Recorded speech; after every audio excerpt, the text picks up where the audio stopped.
রাজনৈতিক কারণে খুন হওয়া দুস্থ পরিবারে সরকারি চাকরি দেওয়ার প্রক্রিয়া চালু রেখেছিল রাজ্য সরকার।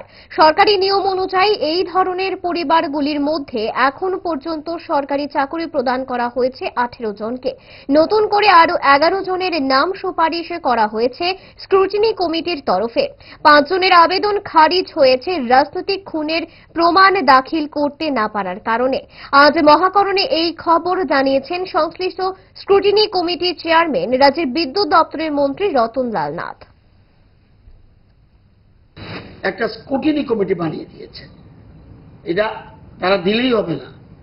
তাহলে scrutiny committee under the chairmanship of honourable minister power, agriculture and farmers welfare department আমাকে চেয়ারম্যান করে 5+1 একটা কমিটি বানানো হলো।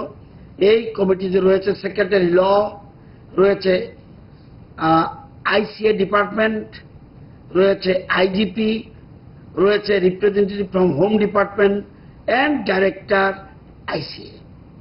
তো আইসিএ ডিপার্টমেন্ট মানে সেক্রেটারি আইসিএ, তাহলে ল সেক্রেটারি থাকবে, আইসিএ সেক্রেটারি থাকবে, আইজিপি থাকবে, হোম ডিপার্টমেন্টের একজন থাকবে এবং ডাইরেক্টর আইসিএ থাকবে। এ ছাড়া আমি অ্যাজ এ মিনিস্টার চেয়ারম্যান থাকব। এই পর্যন্ত আমরা 38টা পিটিশন পেয়েছি। 38টা পিটিশনের মধ্যে অলরেডি জব প্রোভাইডেড 18 জনকে চাকরি দেওয়া হয়েছে। আরো 11 জনের নাম আমরা সুপারিশ করেছি।